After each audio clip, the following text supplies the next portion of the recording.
You want more money. You want more freedom. You want more options. You want to be able to say yes to things without checking your bank account like you're bracing for a horror movie jump scare. And most people think the path to that feeling is simple. Make more money, buy nicer things, look successful. Somewhere along the way, that starts to feel like the whole plan. Here's the problem. Looking rich and being financially strong are two completely different games, and almost nobody tells you that early enough.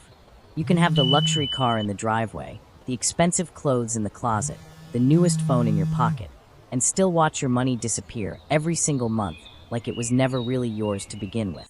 Meanwhile, someone else can look completely normal. Same haircut, same sneakers everyone has. Nothing about them screams success. And quietly in the background, they're building wealth. The difference between those two people usually comes down to one idea. Assets. First, what is an asset, really? Simple definition. An asset is something you own that has value. Picture it. A business. A rental property. Stock sitting quietly in an account. Certain investments. Even a skill that increases your earning ability. The important question you should be asking isn't, is this expensive? It's, does this thing help my financial situation over time? Because here's the twist. Not everything expensive is an asset. Picture yourself standing in a dealership, looking at a $100,000 car. It's valuable, sure, but it usually doesn't pay you. Actually, it usually asks you for money. You open your banking app a week later and see it. Fuel, repairs, insurance, maintenance. The car is basically a very expensive roommate that never cleans up after itself and constantly needs to be fed. Now let's talk about stuff. Stuff isn't automatically bad. You need things. A phone, clothes, a computer, a bed to sleep in. Nobody is telling you to live like a monk. The problem starts when most of your money flows toward things that only take money away and never give any back. Picture your payday. You get paid. You open a shopping app and buy new sneakers. You upgrade your phone because the old one feels slow. You order food instead of cooking every single day. You're paying for 5 different streaming services you barely open. There's nothing wrong with enjoying your life. But if every dollar disappears into consumption, there's nothing left behind to build your future. You check your account and watch the numbers shrink, and it feels like your money enters your life and immediately leaves again, like it has somewhere better to be. Picture 2 people sitting across from each other, both holding $1,000. Person A spends it all on entertainment, clothes, and upgrades. For a moment, they feel amazing. Person B enjoys some of it too, but they set part of it aside for something that can grow. Maybe an investment, maybe a course, maybe the seed money for a small business. Years later, you check in on both of them, and the results look completely different. The difference was never that one person enjoyed life and the other didn't. The real difference is what their money was doing after they received it. Think about money like a team of employees you get to hire. You have 2 choices. You can send your money to work, or you can hand it a goodbye card and let it retire immediately. Buying assets is like hiring your money. Picture it literally. A brand new pair of shoes sitting in your closet does not wake up tomorrow morning and say, "Hey boss, I made you $20 overnight." Sadly, shoes make terrible employees. They just sit there depreciating, looking good, contributing nothing to your bottom line. None of this means never buy anything fun. That's not realistic. This is about priority. Financially successful people tend to build the base first, and then enjoy the rewards on top of it. The mistake most people make is trying to look successful before they've actually become financially stable. They buy the appearance of wealth instead of the foundation of it. Picture a beautifully decorated house with no walls holding it up. Very impressive from a certain angle. Very confusing from every other angle. Let's use real estate. A house can be an asset, depending on the situation. A rental property might generate income every month.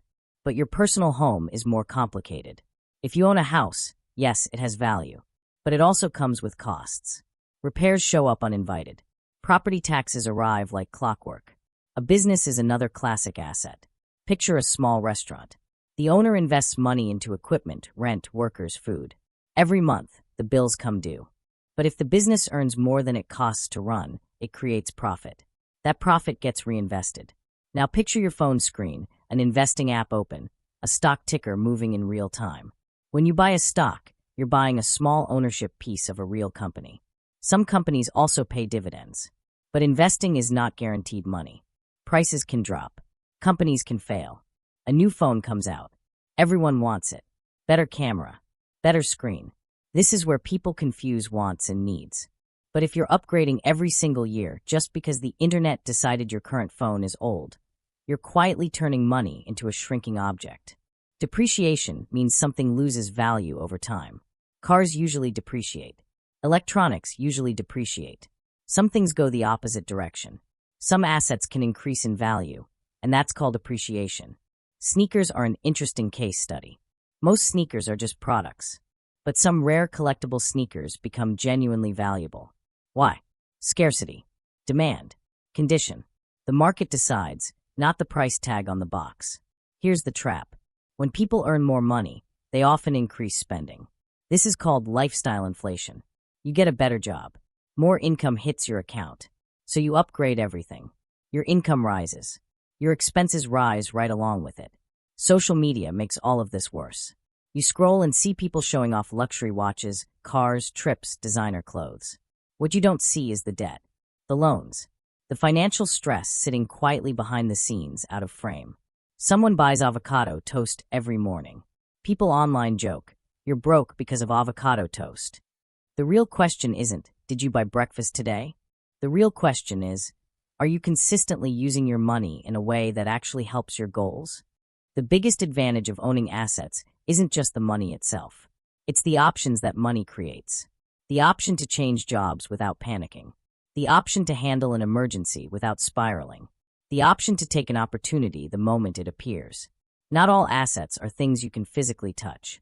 Picture yourself learning something new at your desk. Programming, sales, communication, design. A valuable skill increases your ability to earn, full stop. Your brain is one of the few things you can upgrade without buying a brand new version of yourself. Assets usually need time, and this is exactly where most people get impatient. Building real wealth is often, honestly, kind of boring.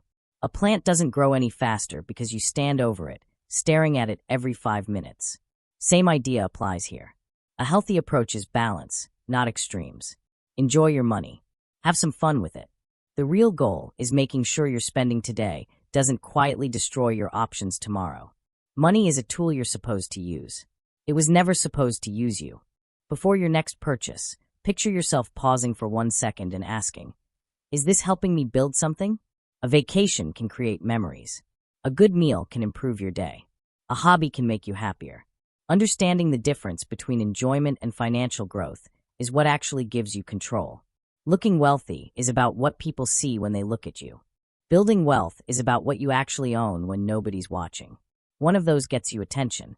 The other one gives you freedom.